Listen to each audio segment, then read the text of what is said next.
Welcome back to L.A., Paul George. Just his third game of the season, right?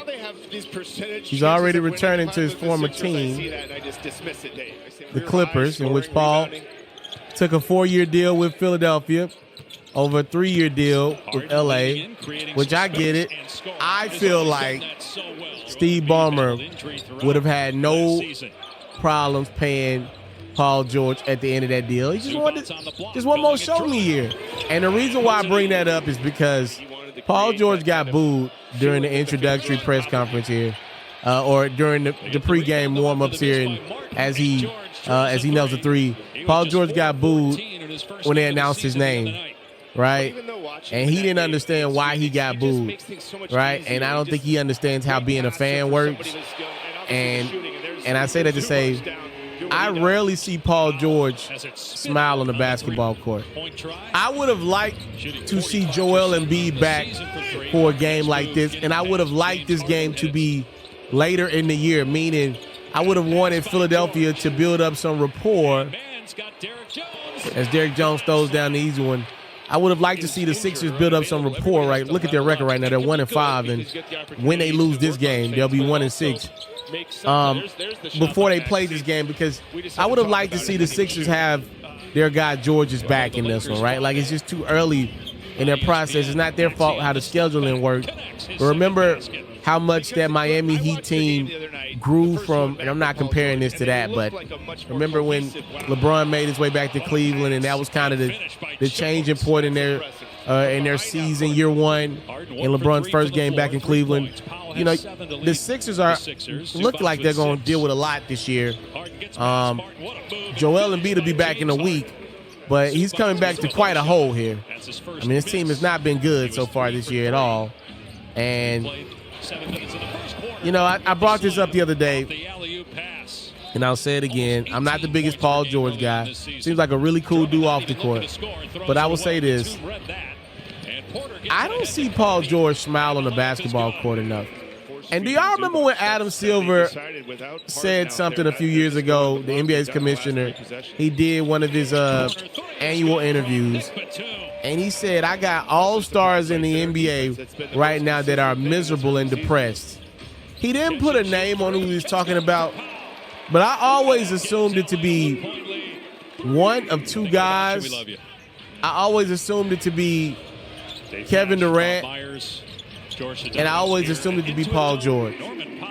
I never see this guy smile on the court, and that was during L.A., and now it's swinging over to Philadelphia again. I'm sure maybe he has got a great relationship with his teammates behind the scenes. I just don't see it on the court enough, man. And I was like, man, maybe he's just not a big smiler, right?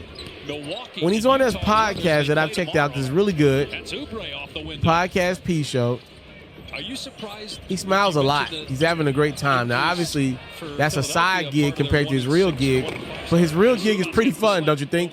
He's playing basketball for a living, and I just don't see him smile enough as a part of his main gig, and I think that's concerning because he has a phenomenal life as a professional hooper. They work it to Derrick Jones, lets it fly. It's good.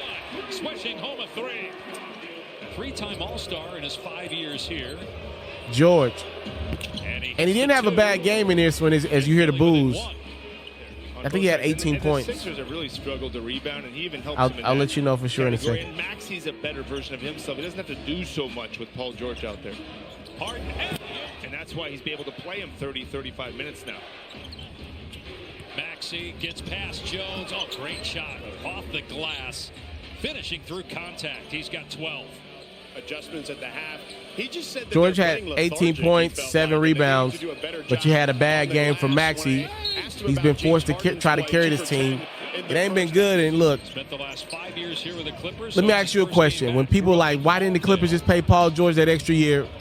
Again, though I believe George would have got that money on the back end, like if he just would have stayed in L.A., I mean, I just don't see Steve Ballmer turning down a guy with a big name in the building that y'all can look in the building right now.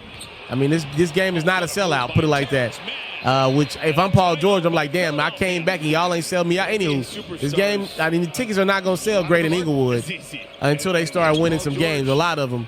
I was just thinking, like, you know, if you're Steve Ballmer and you didn't want to hand out an extra $50 million to Paul George for a 4th year, look at the Sixers record. They'll be 1-6 after this loss. The Clippers are 4-4 after this win. Did y'all expect anything different? I mean, seriously, if Paul George would have been a Clipper, what do you think that record would be after 8 games? I would probably guess 5-3 or 4-4 since there's no Kawhi, right? It would have been Paul George and James Harden, and pretty much what you got now. Actually, probably because you would have paid Paul George, you wouldn't have been able to sign a couple of these guys, right? So, I mean, what changed? If Paul George wasn't a Sixer and Tyrese Maxey had to hold it down for the first 12 games of the year, what you expect the Sixers record to be? I mean, they're 1-5, 1-6 with PG. I know he's only played the last couple games, but you get my drift. Not paying it an extra $50 million. He doesn't make impact on games like that. He could be great any given game. He don't impact teams' overall success like that.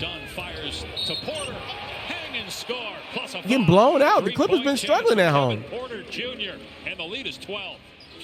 George has played a lot of minutes already in this game, and again, it's just his 2nd game back. And I said 3rd game back, this 2nd game back. He's doubled, gives it up to Coffey in the middle of the lane. 2 to shoot. Done. Slams it before time expires on the shot clock. Over Philly in that quarter. This is not good for Philly, boys. With the Joel Embiid suspension that we're going to talk about on the channel here in the upcoming days. Man, Joel Embiid, who the Sixers wanted to kind of work back in slowly, right? Remember, no back-to-backs for the big fella this season and probably going forward. You do not want to get out to a 1. They're going to be fighting to get in the playoffs.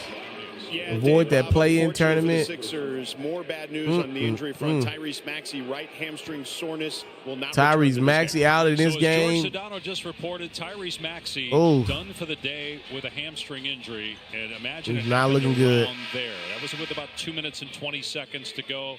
See him hobbling a bit coming up the floor, and then after the timeout is called, grabbing not the hamstring. Way to the bench. That could be 4 to 6 weeks. Not saying that, knock on wood, but it could be. And which I think this team with Embiid and George should be able to win some games. He gets back next week from his rev up and suspension since he shoved the reporter. Still for George every time he touches it. Oh my goodness! Like he was waving him off like bad call, and then he stopped and said, "My bad, I'm sorry." Yeah, I believe Paul George should have got booed. He knew it initially. A lot of people give a lot of the blame for the Clippers' failures to Kawhi, but Paul George was there too, and he left. Kawhi stayed. But just keep in mind, if George would have got the Kawhi deal, people like me believe if you were going to give Kawhi that money, you should have gave it to George first. We believe George would have stayed had you got that 4th year. We know that. Again, you go through times in each season. You do. Every team does, where you have some adversity. I don't care what team you're on or how good you are or how hard and shout out to James Harden. And you just got to fight your way not complaining. From a guy who's not dressed. Just playing basketball. And the Clippers on their way to a 4-4 record, doing this without Kawhi, who is out indefinitely with a knee injury. This season, I mean, they're going to get to 500, and they're proving to be a very, very good defensive team. A.J. Martin with the floater. Keem Martin Jr. getting a bucket against his former team. You don't never get to understand a team's true potential. That dude ain't coming back in 2024. It's so hard to know. You play the whole season. Shout out to the LAC. This year, the Clippers will hold their opponent under 100, although maybe I should have waited to say that. Basket by McCain and a foul. 110-98 your final. If you love flexing your sports knowledge, you should head over to the best place to play fantasy sports and win some money while you're at it. That's Underdog. For me, I love the pick'em game. It's super simple to play too. All you got to do is go to the Underdog website or app. You got to pick whether a player will have a higher or lower stat line for that specific game. You get your picks right, and you can win up to 1,000 times your money. And when you sign up, if you use your boy's promo code, which is Ferro, Your deposit will get matched up to $1,000 is available to you in bonus cash. You can't beat that. Tap in with Underdog. My promo code is Ferro.